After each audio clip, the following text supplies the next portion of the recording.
Every 3 years in the church's infinite wisdom, we take a break from reading Mark's gospel during year B, and we switch over to John's gospel, and we switch over to John chapter 6. And so John chapter 6 is kind of known as that bread of life discourse, which we'll see in John 6:51 to 58.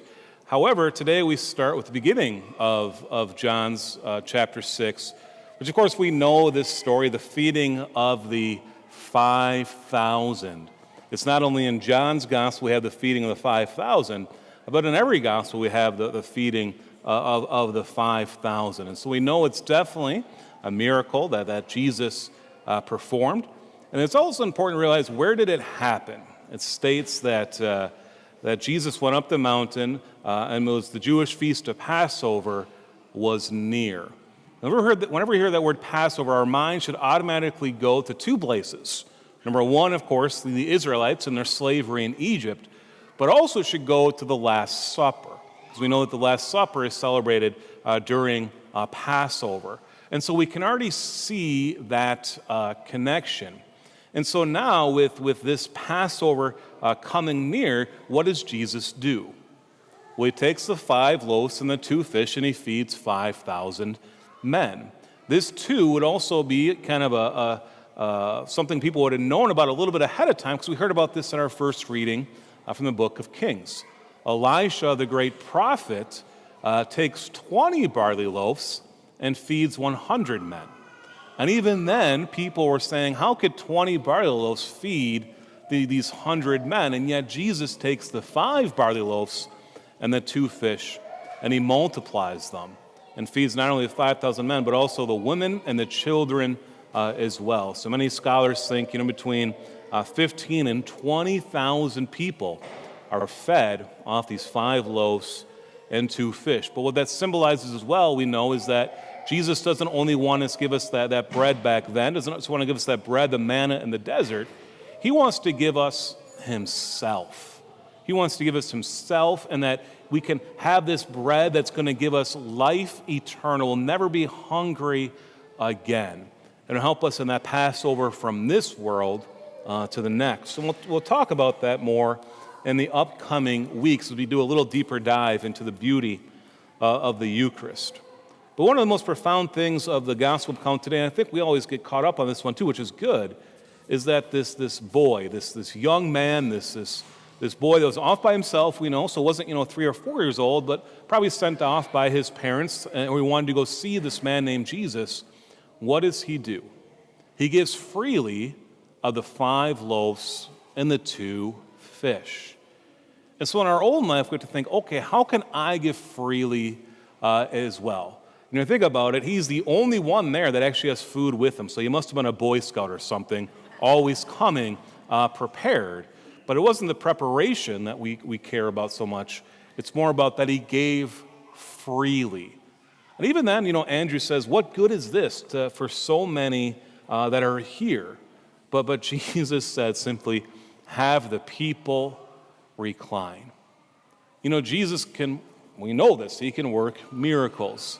Even with our scraps, he can work miracles. He can do good things. And so what we're called to do is to give all that we have over to the Lord. We lay it down before him, say, Lord, take this. These 5 loaves, these 2 fish, whatever it may be, I give it freely to you so that you may use it in a way that is not only going to help me, because that's a very selfish thing, but that's okay, but also the community as well. And this is, of course, what Jesus will do. Every single Mass that we go to, we're able to offer up some sort of intention to the Lord. You'll hear me say in the opening prayer, before we start the Mass, as we pray together, who my Mass intention is for. As a priest, I have the opportunity to say Masses for different people, and you can request that. At least one Sunday, one Mass a Sunday or a Saturday night will be for the parish, but other times will be for the repose of the soul of someone, or maybe someone celebrating an anniversary, whatever it may be. I'll be able to say Mass that way. But I'm not the only person that can offer a Mass. You are as well. every single time you come to Mass, I encourage you saying, who should I offer this Mass up for? Maybe it would be your grandparents. Today, actually, the Pope has asked us all to make this World Day of Grandparents. So what a beautiful thing to be able to pray for your grandparents, alive or deceased. Maybe you have a friend of yours that's going through a difficult time. Maybe there's a coworker. Maybe there's something you want to celebrate. I know some families here always have a birthday present, have their Mass said for their children. And I'm able to realize, that child had a birthday this week. And so those are beautiful things that we can do, and I encourage us to do that as well. But also what we're called to do during the offertory is to help out the needs of the poor and help out those who maybe aren't prepared like we are, or maybe are in need. You know, our church has had this tradition since 1994, 1995 to have an offertory procession. I know that many people in the church today, many people in the congregation, are new parishioners. So if you haven't been here since before COVID, you've probably never seen this before. But before COVID, we used to have something called an offertory procession, where everyone would process down the aisle and we'd put gifts into different baskets. And the reason for this is actually in the Roman Missal, it states that it would be a good idea, possibly even not only to present the bread and the wine, but also gifts for the poor to help to relieve those in need, and also gifts for the church. So this has been a tradition of ours since 1994, 1995, underneath the direction of Father Walnick. Talking to fellow parishioners and some staff as well, we have decided that next week we are bringing back the offertory procession. And so today I just want to kind of walk through what that looks like. And so first off, for the offertory procession, what we do is we have everyone, after the prayer for vocations, we'll have the ushers come up, and then everyone processes forward. Now, the most important thing during the offertory procession isn't even putting stuff in the baskets. We'll get to that really quickly. But the most important part of the offertory procession is when you process up, I want you to stop right here, and you're going to bow in front of the altar. And at that time, really encourage you to say, okay, what am I laying down before the Lord? What am I offering up to the Lord? Or who am I praying for? Once again, maybe your grandparents, maybe a friend, maybe you're giving in thanksgiving for a birthday or something, or maybe, just maybe, you think your pastor needs prayers. What should I do? A beautiful thing to pray for. Please do, right? But anyways, when we come forward, simply to bow and say, Lord, I lay this down before you. There's this beautiful saying, we lay it down at the foot of the cross or at the foot of the altar. So kind of being like that boy in the gospel, Lord, take this from me. And then once you do that, we'll have you kind of separate the different sides, and you'll see that there's baskets up here.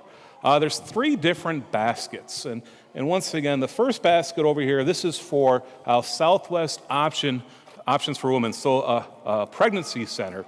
And so this is for men and women who've decided to have a child, even though they're struggling, that they need help. You know, we, of course, as a Catholic church, are a pro-life church. We're a pro-life parish.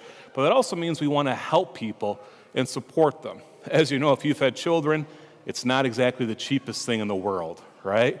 You know how expensive diapers can be. And so maybe if you go to Sam's Club or you go to Target or wherever, and you think, I could pick up a pack of diapers. Please do. We can drop it. If I don't think it's going to fit in this basket, but you can put it right next to the side of that. You know, my sister, a couple years ago, on her first child, she got 2 diaper genies. I didn't know those things existed, by the way. And she said, I don't need 2 diaper genies. So she gave me one to drop off for the Total Life Care Center.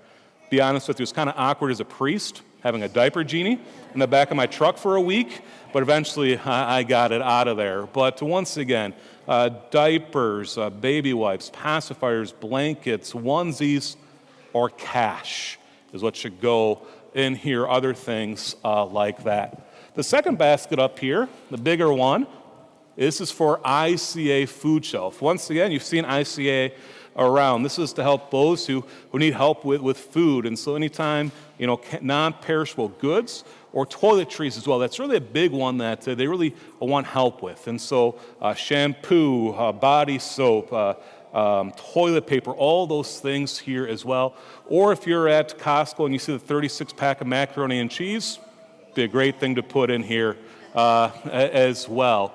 By the way, we are going to continue to have the ICA food shelf bins and the Total Life Care Center bins outside as well. So if you do go shopping during the week and you just want to drop it off, you can drop it off in those bins. By the way, ICA absolutely loves our church because we do a collection every single week. And so once again, starting next week, make sure to bring those non-perishable items or other things in, and let's make sure these baskets are overflowing. Our donations have gone down over this past year for ICA because, well, we're not grabbing something out of the shelf every single time. And so please, let's get those back up if possible. Once again, another great gift for ICA is money. The third basket up here, this is obviously for our offertory. And so this is where we put, cash or the envelopes we send out or stuff like that. It's interesting, this past year, our collections, if you looked in the bulletin, were about 8 to 10% higher than the previous year. So we actually did better, even with some lower attendance with offertory. I think one of the reasons for that is many people have switched to online giving, which we encourage. So that would be, the direct withdrawal, not direct deposit, because we're not depositing money into your account. Instead, we do it the other way. But we encourage you to do that. Or, of course, when you come here to drop off your envelopes. And people say, why, Father, should we have an envelope? Why not just give cash? Well, I know it's a very silly reason, but one of the reasons is that way we can give you a tax deduction as well. So make sure to get your name on there. But I just want to thank you, the parishioners, for stepping up this past year.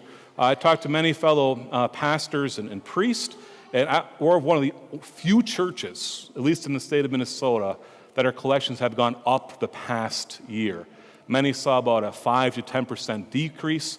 We saw about that 8 to 10% increase. So I want to thank you for that. Of course, if we continue to continue that offertory, we're able to continue to offer more ministries and also make some improvements around the church. I know I preached about this last week a little bit, but hopefully you can hear me better this week than last week because, well, with a greater offertory, we were able to add a better speaker system. So that's just a silly example, but it makes a difference. So thank you so much for your generosity to continue to support the parish of St. John the Baptist, and in turn, helping people encounter Christ. But I'm very excited, and I hope you are as well, to start that offertory procession again next week. Because what it shows is we're not doing this by ourselves. We're not the only person giving. We come together as a community to support each other and to support the church. And sometimes the thing we need to offer the most is just ourselves to the Lord. Sometimes we may not feel like we're even worth 5 barley loaves or 2 fish. Sometimes we may feel like we're just crumbs, right? We just feel that way. But when we offer that to the Lord, I got nothing this week, but I give that nothing over to you. What is he going to do? He's going to transform it. He's going to multiply it. And he's going to make it good.